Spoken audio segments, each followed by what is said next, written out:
among you there. Sorry I couldn't come because of arrangements of travel. I was in the field, just came back this morning. But it's my pleasure to share with you a few of insights from our work. I've been working in technical and vocational training for the last 7 years, since 2017, supporting Kenya's technical and vocational education and training system. We call it here TVET, to improve in terms of access. So we have done things like developing campaigns, national campaigns, and piloting them to drive youth to TVET, because we are coming from that background that university was everything, and academic education was a thing. So emerging from that, but also a few policies that we have targeted in the TVET, but also curriculum review for the trainers of TVET, and other areas working on the whole youth development, so that we expand the range of competencies that are offered to match more the demands of the labor market, and other themes that we have worked on in TVET. I hope my slides will move. So I won't take so much of the time. I'll touch basically around our work, and then the youth demography, the changing landscape of skills, and look at evidence on a few of the challenges that I feel we need to address in Africa. My point is that youth, we are very fortunate as Africa to have a young population, and we either do something so that we harness the potential of this young population, or we do nothing and we suffer the consequences. A few of the thoughts, what I would love you to remember, even if you forget everything else: unskilled labor serves neither the youth themselves nor our economies. So having youth that are entering the labor market without skills is a big disadvantage. We have the opportunity to ensure that every young person acquires a skill, and I hope this can be taken up as a mantra, as a vision of our African countries. Not just the technical skills are important, but the holistic skills needed for working, living, and contributing to the common good of our society.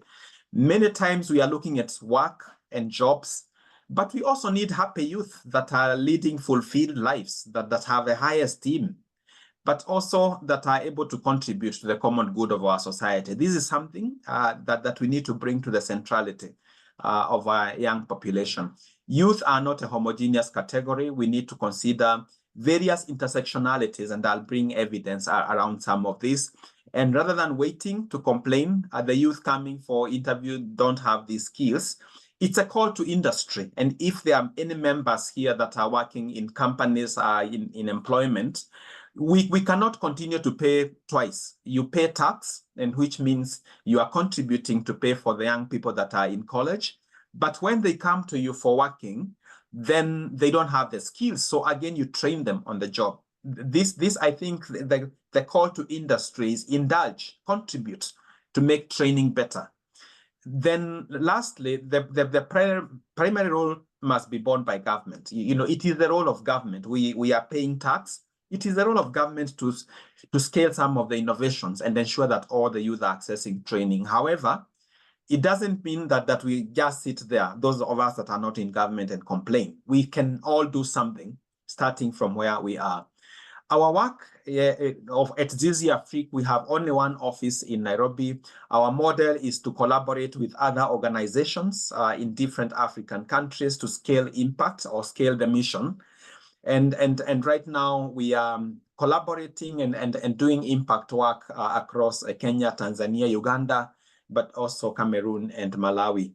So our work straddles across research and evidence, generating and making evidence accessible to policy making and implementation, advocacy. And here we have two tracks of our advocacy approach, where we engage government directly. Sometimes we move into government and we create something together for scale. But also we are at the center of convening civil society actors, so that we are not competing, but we are collaborating and creating impact together and raising our voice so that government can hear us when we are many. And lastly, we prioritize the most dominant and persistent challenges in our education system, and either adapt solutions where we know we have evidence on what and how it works, but also where we don't have anything we can adapt, creating, designing, using a human design approaches to design. And there are many themes we are working on, like parental engagement, life skills and values, and how this can be contextualized, and so on. This is just a bit a summary of impact. I won't go too much into this, but this book is our latest work. I know many of our systems are struggling with how to embed 21st century skills, and they are called many different things in different contexts. This book is open sourced. You can download it, and if you cannot get the link, just let me know. It's so the first core issue is about demography, and what you notice is that when you look at Africa's demography, this decade is very significant. And the significance of this decade is that we are expecting a boost to the youth population of around 132 million. While the youth demographies in other parts of the world are on a sharp decline, ours is still steady and bulging. And so the questions we must ask ourselves is, for instance, what proportion of this youth have the skills, are leading fulfilled lives? What are they doing where they are with the skills they have in contributing to our society? What is the economic contribution of the skills that they possess? And what do we know works and how in terms of context in getting youth to acquire the right skills? Because it's not just about saying I have a skill, I'm a plumber or I'm a carpenter, but what other skills will unlock the potential economic contribution of that skill that the young person is holding. Let me speak about three things where we see a lot of potential disadvantage.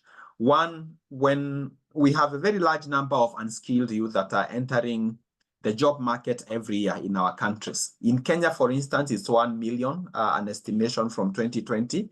And even though Kenya has moved to have recognition of prior learning as a national policy now, and opening centers where the youth that went unskilled into labor can now go and get certified. They demonstrate their skills and they get certification. This should not be the norm, because then they are taking a very long curve and they'll have a lot of economic waste while they work without the skills.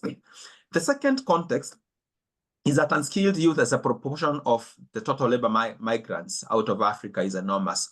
We are exporting youth that are unskilled, and what we are getting back in terms of export returns is very meager.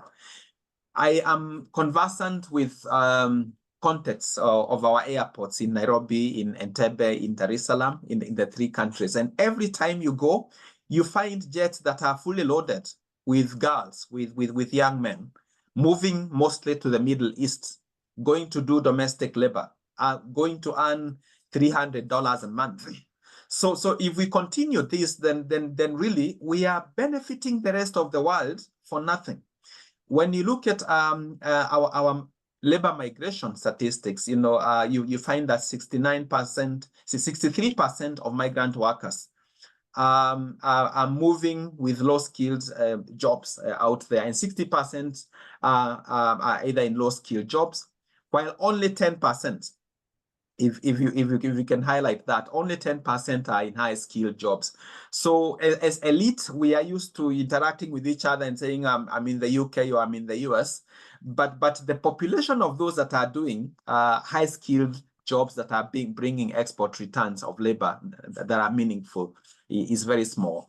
The third context is that the loss of revenue now, when you look at export, when you compare skilled versus unskilled labor, is actually pretty substantial.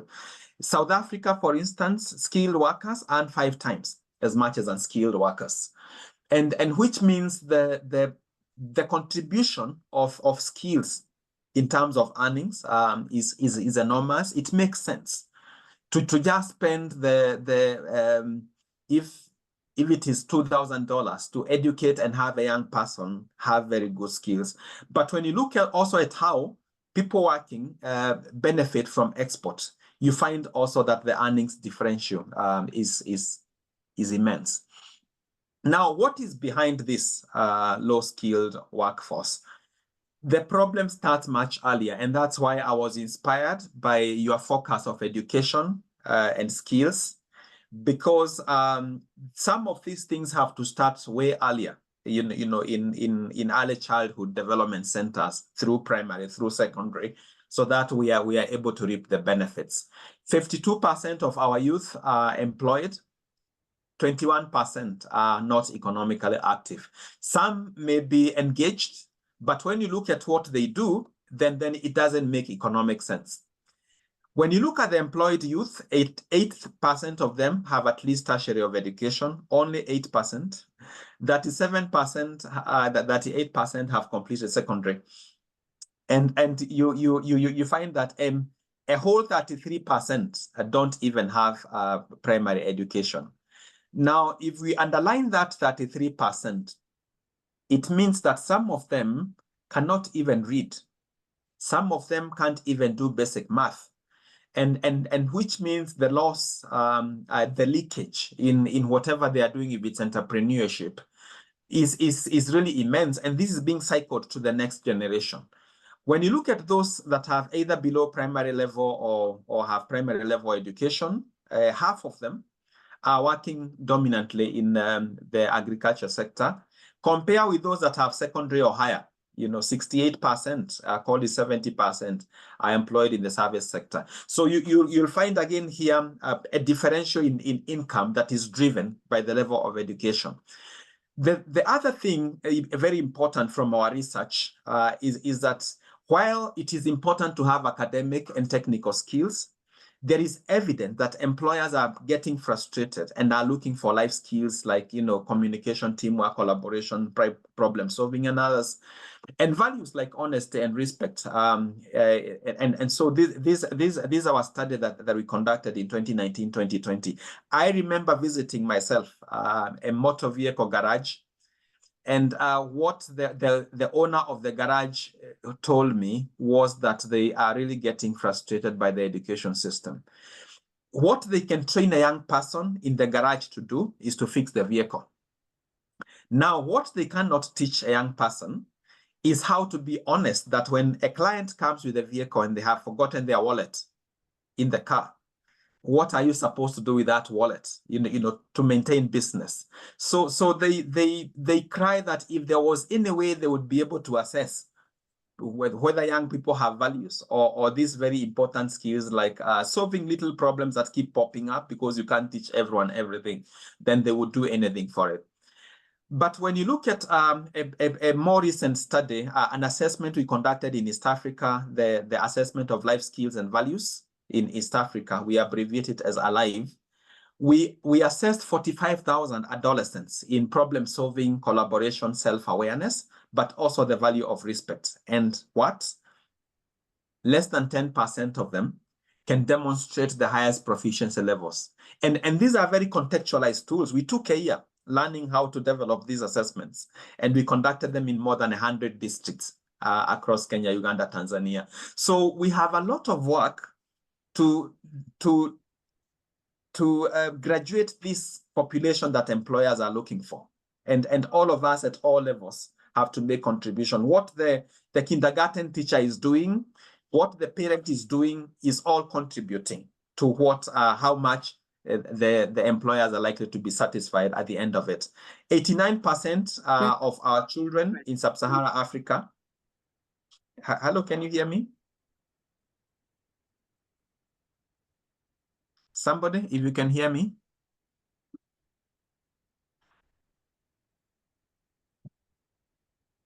Can you hear me? Okay, I can continue. John, we can hear you. Okay, thank you. Then I know we are very conversant about the World Bank's work around learning poverty. That was assessments also with UNICEF and UNESCO, that close to 90% of our young young people are not able to read fluently a simple text by the age 10. Now, this crisis is severest in Africa. And so if you want in the world to know where children cannot read, then come to sub-Saharan Africa. And this crisis then is accentuating the challenges that the TVET subsector and a training sector and skills acquisition is facing. Yet, there is another study recently conducted by UNESCO, a mapping of where the high-stake examinations are globally. 73% of high-stake exams are conducted in Africa, and yet this is where still only 10% can read by the end of grade, by age 10. So is this a paradox? Are we holding on to the wrong ideals? And how do we get our education systems to transform so that then it's able to deliver value? So when it comes to looking now at youth against that context, this I won't go so much into detail. We know that we are almost reaching parity in almost of our countries in terms of access to education. But when you look at employment, then you find growing inequities across men, women, female, male. This is from our research again. Sorry, I don't know what's happening. I'll keep moving. So this is from our research, again, here in Kenya. And you'll see that there are certain intersectionalities, including education level, living in urban or rural areas, coming from a wealthier or poorer family, where you live, like in Kenya geographically, whether you're in the north or west or central or at the coast, and gender. And so we have done quite some analysis and publications around intersectionalities. And you find that a female youth who is from a poor household, who has a baby, and is not a member of any social group, and is living either in the west or the north of Kenya, is the most disadvantaged. And so what this means for policy is that we cannot continue with a single targeting. We must be able to differentiate our interventions if we want to target especially the youth that are not in employment, education, or training. The skills landscape is changing, and I know that the people in the hall, this might be the kind of mostly issues that you're dealing with, especially number 3, the disruptions that are being caused by AI, and what does this mean for our training, and how can we leverage? But also, how do we move from being a continent that consumes technology that is produced elsewhere to a continent, because we have the largest proportion of young people, that actually drives a technological revolution for the rest of the world? I think for me that's a big question that I'm thinking about and wondering all the time how we achieve this. But also the movement from academic education, the glorification of academic skills, to an education that develops the whole being, the whole child, the whole young person, a person who is able to know, yes, but also feel and do, because feelings are part of us, and being able to do is also a critical part.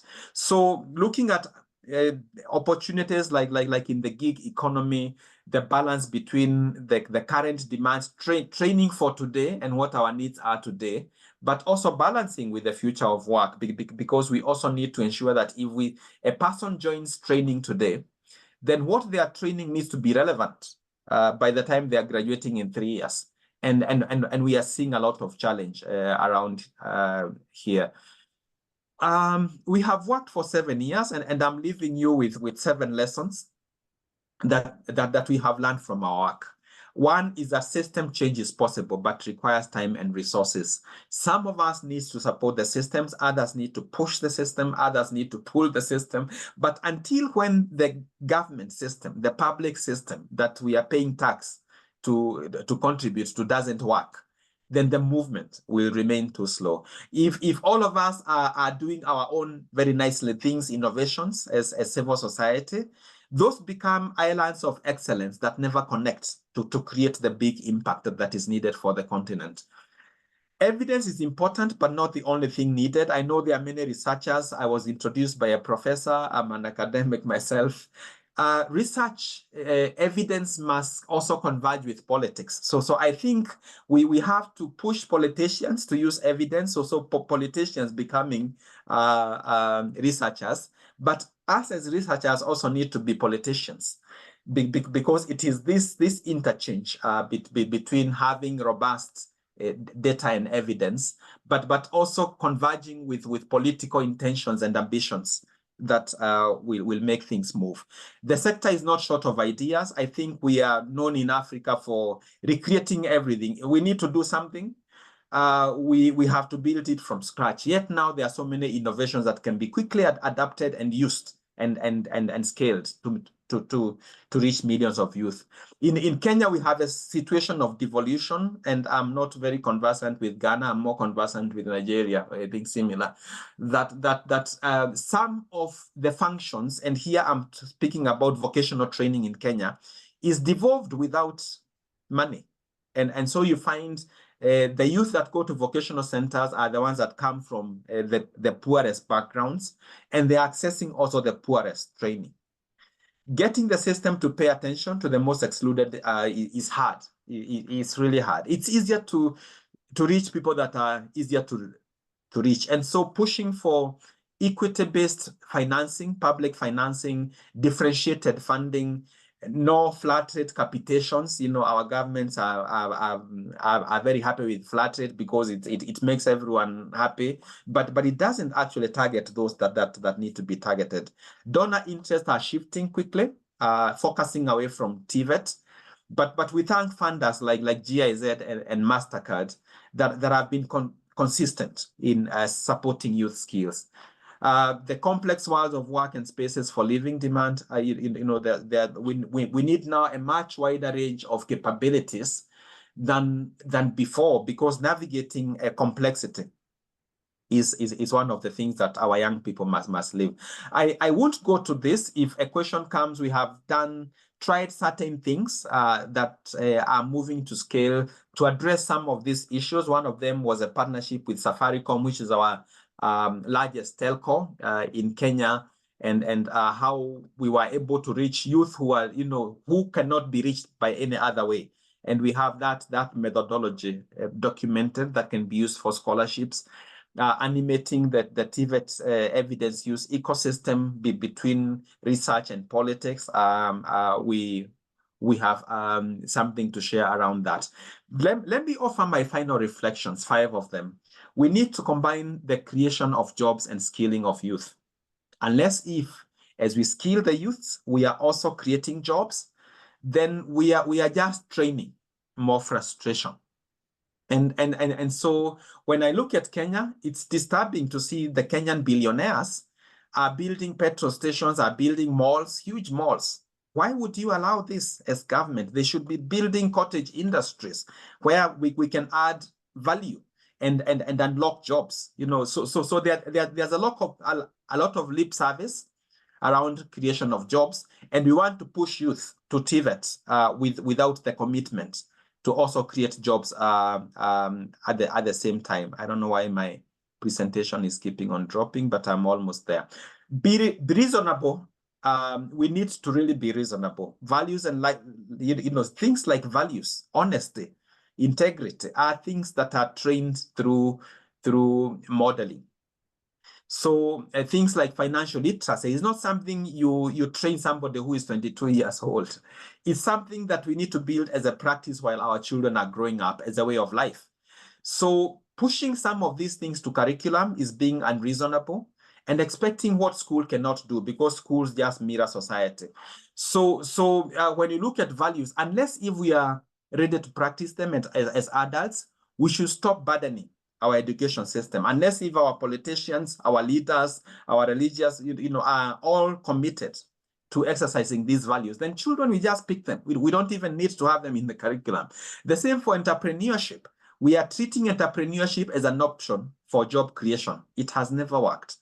If people like John Mugo, who has worked for 20 years, 25 years, is unable to be an entrepreneur and yet have access to capital and all the experience, why do I think that a person who is 20 years old, graduating from a TVET institution, should become an entrepreneur?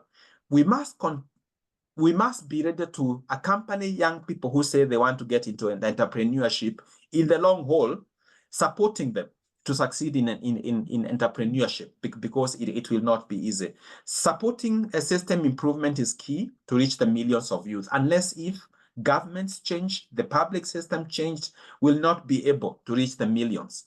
Getting every youth to have a skill, I think, as I said at the beginning, has to be our vision. Flat rate capitation, I've touched on this, and support from government is excluding the youth who are farthest behind. And so differentiated funding and all these models is what we've been pushing for, so that we also reach that last young person. And lastly, foundational skills are important. Getting children to read by grade 4, to have basic numeracy skills, but also to have social skills, problem-solving skills that are necessary by grade 4 is immensely important. Unless if we are able to focus on the foundation, then we will continue to fix a building, that is wobbly.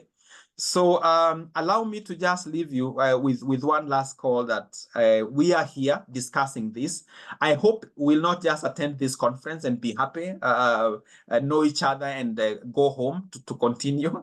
Rather than wait for government, we must do something where we are and now. Thank you so much for this opportunity. Thank you very much, John, for